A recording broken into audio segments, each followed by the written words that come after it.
શું અમેરિકામાં ગેરકાયદેસર રહેતા લોકો માટે હવે કોઈ આશાનું કિરણ દેખાઈ રહ્યું છે? એક પિતા જે 30 વર્ષથી અમેરિકામાં વગર કોઈ સ્ટેટસે રહેતા હતા, જેમના 3 સંતાનો અમેરિકન સેનામાં દેશની સેવા કરી રહ્યા છે, છતાં તેમને જેલના સળિયા પાછળ ધકેલી દેવામાં આવ્યા હતા.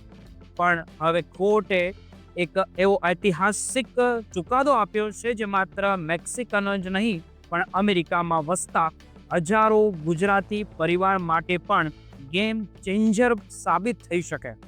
કેવી રીતે?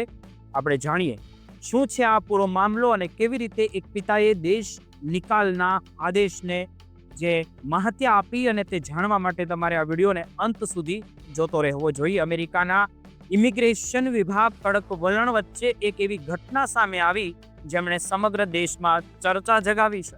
અને આ કિસ્સો છે 49 વર્ષીય નર્સિલો બેરાન્કોનો, જે છેલ્લા 3 દાયકાથી અમેરિકામાં કોઈ પણ કાયદેસરના દસ્તાવેજો વગર રહેતા હતા.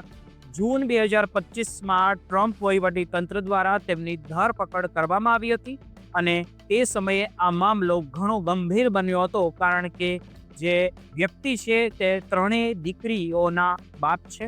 યુએસ આર્મીમાં સૈનિક તરીકે પણ સેવા આપી રહ્યા છે 3 છોકરાઓ.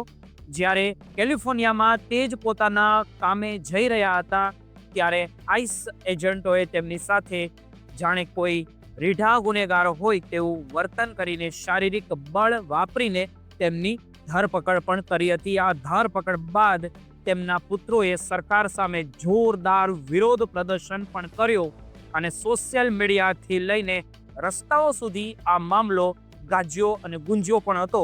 પણ લગભગ 1 મહિનામાં જ જોઈએ તો જેલમાં રહ્યા બાદ તેમને $3000 બોન્ડ પર મુક્ત કરવામાં આવ્યા હતા. પરંતુ તેમના પગમાં જે એન્કલ મોનિટર બાંધવામાં આવ્યું હતું અને તેમને સતત ઇમિગ્રેશન ઓફિસમાં હાજરી પુરાવા માટે જવું પડતું હતું.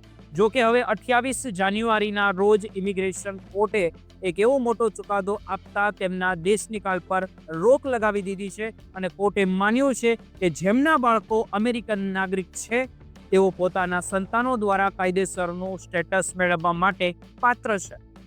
તેથી તેમને દેશની બહાર કાઢવાની કોઈ જરૂર નથી. આ ચુકાદો બાદ તરત જ જે વ્યક્તિ છે તેના પગમાંથી એન્કલ મોનિટર કાઢી લેવામાં આવ્યું અને હવે તેમને વારંવાર ઓફિસે ધક્કા ખાવાની કોઈ જરૂર નથી. તેમના વકીલ પણ આકરા શબ્દોમાં તે કહે છે કે જે વ્યક્તિનો કોઈ ગુનાહિત ઇતિહાસ નથી તેમની સાથે આવું અમાનવીય વર્તન કરવું તે યોગ્ય નથી. ખાસ કરીને જે માતા પિતાના બાળકો અમેરિકન મિલિટરીમાં હોય છે તેમના માટે પેરોલ ઇન પ્લેસ જેવા કાયદાઓ આશીર્વાદ સમાન છે, જેના દ્વારા તેઓ વર્ક પરમિટ મેળવી શકે છે અને દેશ નિકાલથી બચી શકે છે. આ કેસ આપણા ગુજરાતી ભાઈ બહેનો માટે પણ એટલો જ મહત્વનો છે જેમના બાળકો હવે 21 વર્ષથી ઉપરના થઈ ગયા છે અને અમેરિકન નાગરિક છે. જો તમારા સંતાનો 21 વર્ષે કે તેથી વધુ ઉંમરના હોય તો તેઓ તમારા માટે ગ્રીન કાર્ડની પ્રક્રિયા શરૂ કરી શકે છે. જો કે તે માટે આવકની મર્યાદાનું પાલન કરવું જરૂરી છે.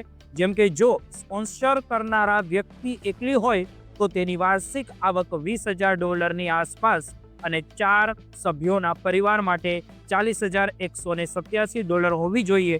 જો સંતાનની આવક ઓછી હોય તો કોઈ પણ સહ-સ્પોન્સરની મદદ પણ લઈ શકાય છે. જે વ્યક્તિની આપણે વાત કરી અગાઉ તે અત્યારે ભલે જેલની બહાર છે, પણ તે કહે છે કે જ્યાં સુધી હાથમાં ગ્રીન કાર્ડ ન આવે ત્યાં સુધી મનમાં શાંતિ નથી થતી. આ કિસ્સો સાબિત કરે છે કે કાયદાકીય લડત અને સાચા દસ્તાવેજો દ્વારા મુશ્કેલી પરિસ્થિતિ હોય પણ રસ્તો જરૂર નીકળી જાય છે.